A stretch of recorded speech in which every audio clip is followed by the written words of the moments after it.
మీ పిల్లల భవిష్యత్తును దిశానిర్దేశం చేసే విద్యా మహోత్సవ్ Dream9 మీడియా ఆధ్వర్యంలో ఈ ఫిబ్రవరి 1న మన ఖమ్మంలో జరగనుంది. అర్జునుడు అన్నాడు బ్రాహ్మణ వేషంలో ఉన్న. అంటే ధ్వని ఆనాటి నుంచి ఈనాటి వరకు ధ్వని నత్తది కదా. ప్రజావాణి చాలా గొప్పది. అది నేను చెప్పేది. సార్, ఈ కన్ఫ్యూజన్ ఏదైతే ఉందో ఇప్పుడు బీఆర్ఎస్లో ఏం నడుస్తుందో ఏం అర్థమవుతలేదని ఒకటి, బీజేపీలో నాయకత్వంది అసలు వాళ్ళే తన్నుకొని అని ఒకటి, ఇప్పుడు వాళ్ళే మా వాళ్ళకి ఎండ్రి అని అందరూ వాళ్ళు సజెస్ట్ చేసిన పేర్లు అన్నీ కూడా ఇప్పుడు మళ్ళీ కొత్త పంచాయతీకి తెరలేస్తాయి. వస్తాయి కానమ్మా, కేంద్ర నాయకత్వం ఈ తెలంగాణను ఇడిచిపెట్టది. అవునా? కేంద్ర నాయకత్వం తెలంగాణను ఇడిచిపెట్టది. ఈ మున్సిపాలిటీ ఎన్నికల మటుకు చూస్తుంది.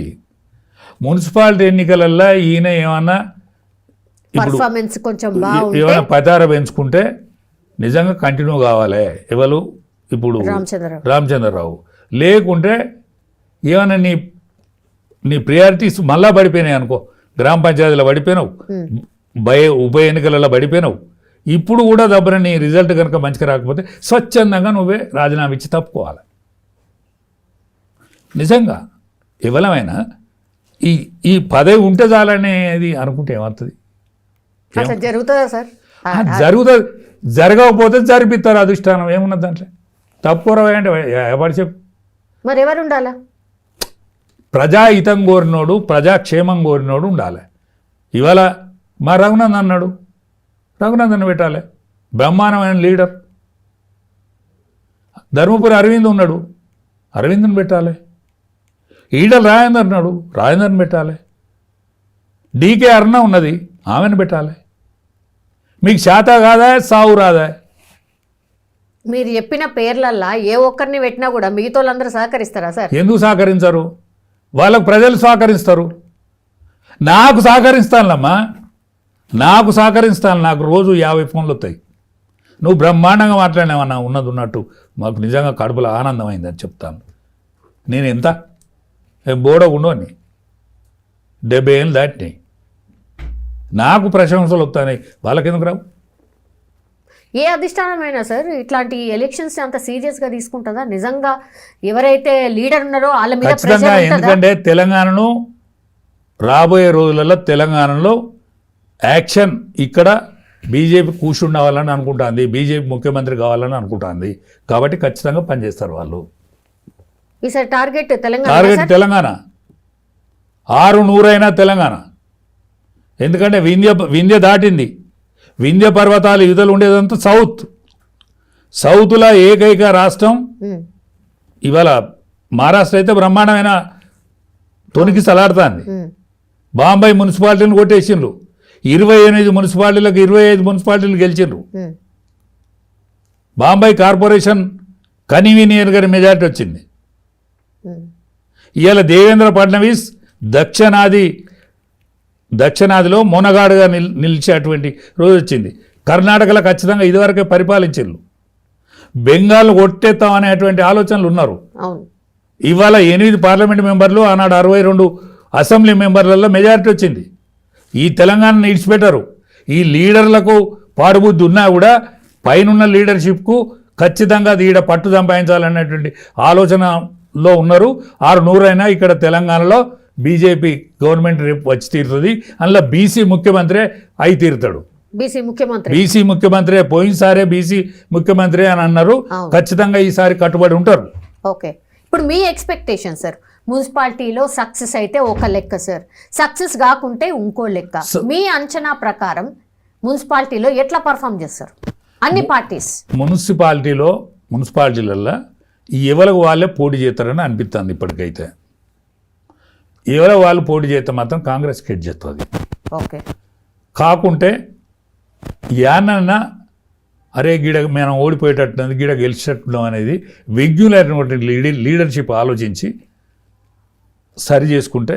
ఇప్పుడు పరకాల మాకు వరంగల్ జిల్లాలో, ఉమ్మడి వరంగల్ జిల్లాలో పరకాలలో ఒకే మున్సిపాలిటీ ఉన్నది. టీఆర్ఎస్ మేము కలిస్తే గెలుస్తాం. ఓకే, ఇవాళ ఉమ్మడి మెదక్ జిల్లా ఉన్నది. ఉమ్మడి మెదక్ జిల్లాలో కాంగ్రెస్ పార్టీకి ఎక్కడ ఎడ్జి లేదు. ఒక సంగారెడ్డి ఇంకొక ప్రాంతంలో తప్ప. ఆడవాళ్ళు రఘునందను, హరీష్ రావు ఇంకా సీనియర్ నాయకత్వం కనుక అనుకునేది ఉంటే ఖచ్చితంగా మెదకులో రిజల్ట్ వస్తుంది. ఇవాళ డీకే అరుణ గారు ఉన్నారు, అక్కడ రిజల్ట్ వస్తుంది. కరీంనగర్లో బండి సంజయ్ గారు ఉన్నాడు. బండి సంజయ్ గారు ఏం చేయాలి, ఈటల రాజేందర్ గారిని కూడా కలుపుకొని, ఎందుకంటే కలుపుకోవాలి, ఎందుకంటే రిజల్ట్ నీది కాదు సార్. అన్ని ఇంపాసిబుల్ అయ్యేటే చెప్తున్నారు. ఇంపాసిబుల్ చేసుకోవాలి. మీ తాతది కాదు, మీ తండ్రిది కాదు. ప్రజలు ఓట్లయితే మీరు నాయకులైన్లు, ప్రజలు ఓట్లయితే మీరు మంత్రులైన్లు. మేమే గెలిచినామని అనుకుంటే తప్పు. ప్రజల మనసుల, ప్రజల నాభిలో ఏదైతే ఉన్నదో అది చెయ్యాలి. మీరు చెయ్యకపోతే అందరికి పట్టిన గతే మీరు పడతారు. ఇందిరాగాంధీ కంటే గొప్పని కాదు, కేసీఆర్ కంటే గొప్పలు గారు.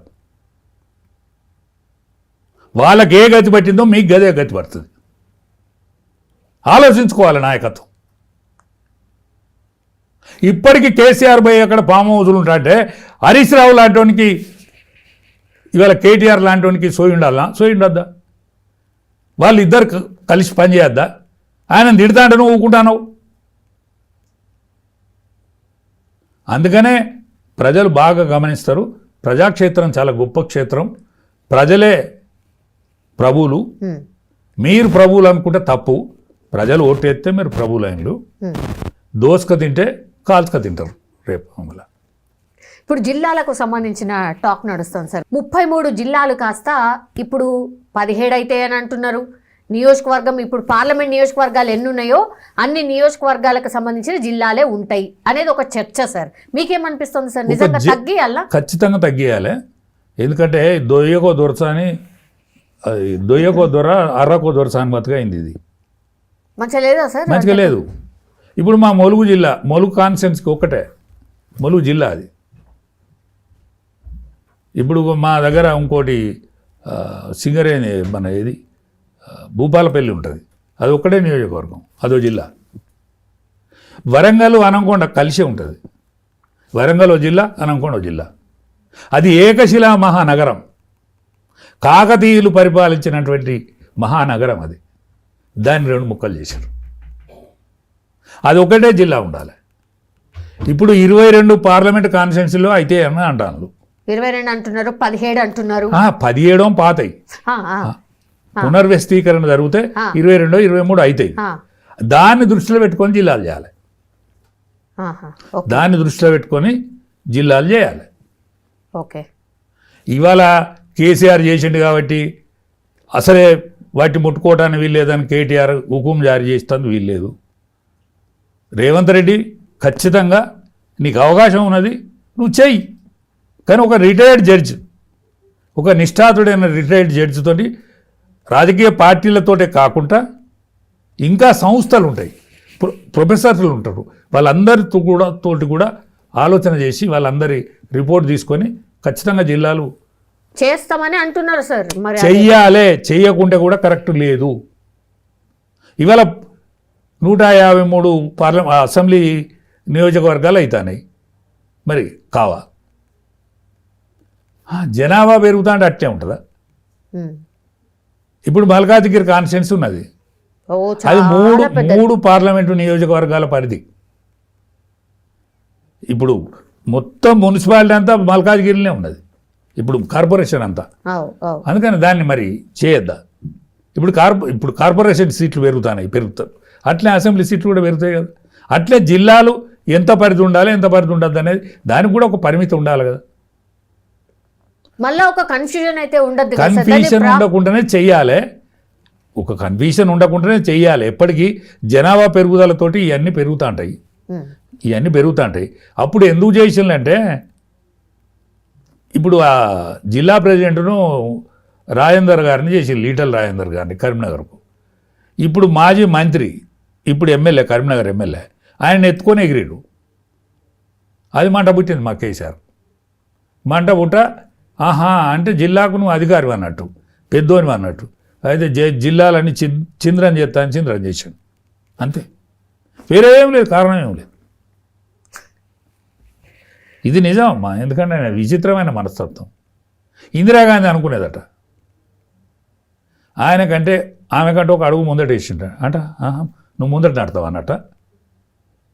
లేదు ఆమెతో సమానంగా అంటే నాతో పాటుగా సమానంగా నడతావా వాడు దమ్మని వెనుకకేసిండు అంటే నువ్వు ఎనుకోను అన్నట్టే ఇన్ని తీరులో ఉంటుంది మనస్తత్వం.